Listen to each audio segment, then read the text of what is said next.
Hey, alors aujourd'hui on va parler d'un sujet dans la continuité du premier épisode. Donc pour rappel, dans ce dernier on avait parlé de thermodynamique, d'ordre, de désordre et surtout de production d'énergie. Et comme quoi cette production d'énergie est essentielle à notre bonne santé.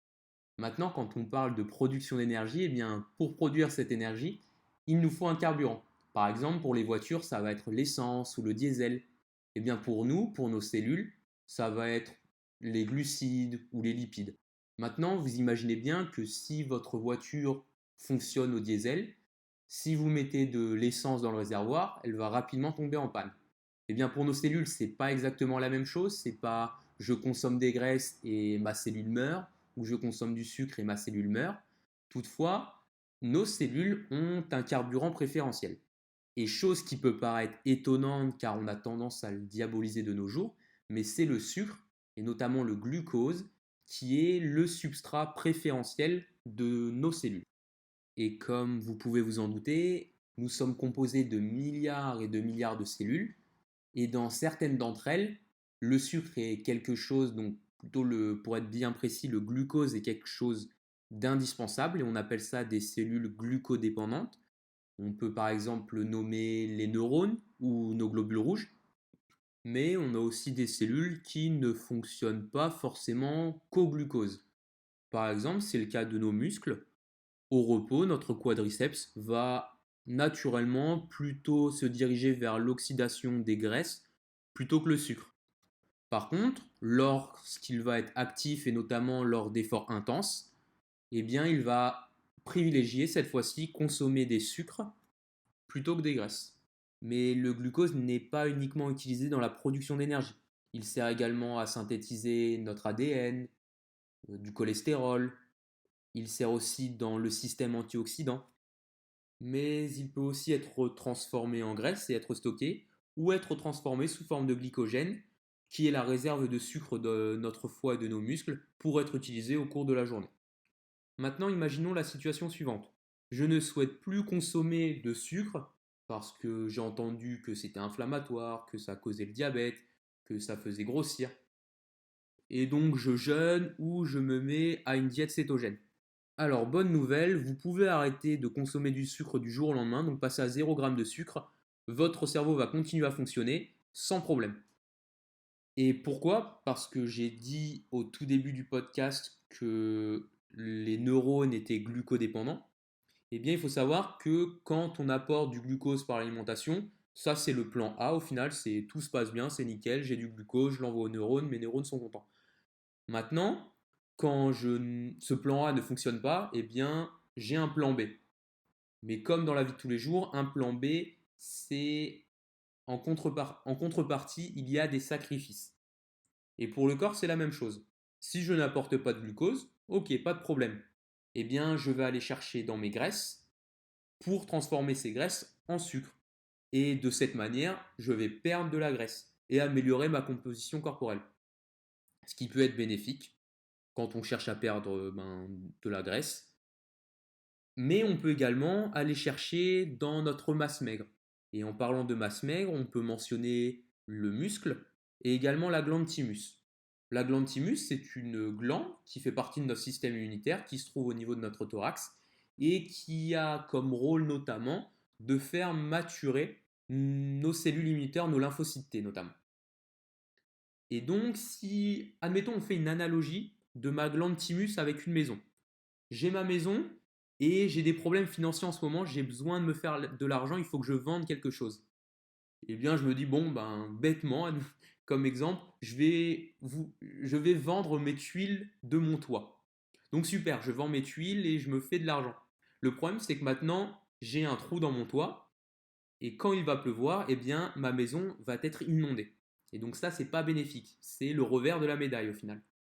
Eh bien, pour notre glande thymus, mais ça peut être la même chose pour notre muscle, si je commence à gratter ma glande thymus, eh bien, je vais la dégrader. Et en la dégradant, je vais impacter le fonctionnement normal de mon système immunitaire. Ce qui, à terme, va me rendre beaucoup moins résilient face aux maladies, aux infections, aux virus, et je vais ainsi tomber plus facilement malade.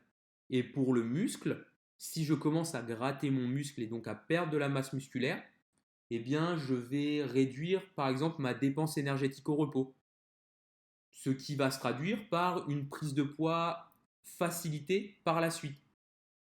Et maintenant que l'on sait les inconvénients que cela a de ne pas vouloir consommer de sucre car on en a peur ou pour plein d'autres raisons, eh bien, on va en payer le prix en quelque sorte en nous auto-mangeant d'une certaine manière, soit en brûlant notre graisse, ce qui peut être une bonne chose, mais aussi en mangeant nos muscles et notre glande thymus par exemple.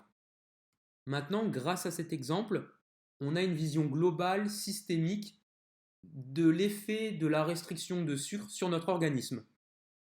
Mais on peut aussi reprendre cet exemple, mais cette fois-ci à une échelle plus microscopique en s'attardant sur une seule cellule. Et en faisant cela, on se rend compte qu'en brûlant du glucose, donc en oxydant du glucose, on va avoir en contrepartie une production plus importante de CO2, de dioxyde de carbone.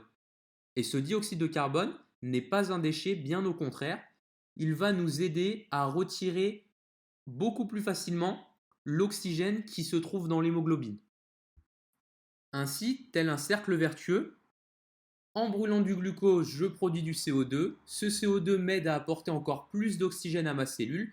Et cet oxygène favorise encore plus l'oxydation du glucose. Et on en revient maintenant à mon premier épisode. En faisant cela, en favorisant la production d'énergie, eh bien, on maintient ou on crée encore plus d'ordre à l'intérieur de notre cellule, tout en augmentant le désordre dans son environnement. Toutefois, tout à l'heure, je vous ai mentionné le fait que, qu'importe si l'on apporte du glucose ou pas par l'alimentation, notre corps en fabriquera. Le problème, c'est que notre corps le sait très bien quand on n'apporte pas de glucose, et du coup, il va vouloir le privilégier et le donner uniquement aux cellules qui sont glucodépendantes, donc par exemple à nos neurones. Et du coup, il va en contrepartie donner un autre substrat énergétique au reste de notre corps. Et ce substrat énergétique est la graisse. Maintenant, le problème que l'on va retrouver en voulant principalement brûler de la graisse, c'est que ces dernières vont, lors de leur dégradation, produire moins de CO2. Et si vous vous rappelez, j'ai dit tout à l'heure que produire du CO2 nous permet d'apporter plus facilement l'oxygène à nos cellules. Et lorsque l'on oxyde les graisses, on produit 2 fois moins de CO2 que lorsque l'on brûle du glucose. Ainsi, en produisant moins de CO2, on apporte moins d'oxygène à nos cellules et donc on stimule moins notre métabolisme énergétique et donc on a beaucoup plus de mal à vouloir maintenir l'ordre dans notre cellule. Toutefois, il est essentiel de maintenir cet ordre. Et donc en contrepartie, eh bien, notre corps va diminuer son métabolisme. Mais souvenez-vous, tous les processus de notre corps nécessitent de l'énergie. Et moins on en a à disposition, plus notre corps va la conserver et la privilégier pour les processus vitaux. Et de ce fait, en consommant des graisses, notre corps le ressent comme un manque d'énergie au final, il diminue son métabolisme, privilégie cette énergie vers notre fonctionnement cardiovasculaire, cérébral, et moins par exemple au niveau de notre système digestif. Et c'est ainsi que, que ça peut se traduire au final par des problèmes de digestion, constipation, ballonnement, ce genre de choses. Vous l'aurez donc compris, le sucre est essentiel à la vie. Il n'est donc pas nécessaire d'en avoir peur, de le diaboliser ou de vouloir réduire sa consommation de manière excessive. Néanmoins, il y a des sources qui sont plus ou moins intéressantes et ce sera le sujet d'un prochain podcast dans lequel on essaiera de comprendre est-ce qu'il est plus intéressant de consommer du riz, des pâtes, des fruits, des jus de fruits, des légumineuses.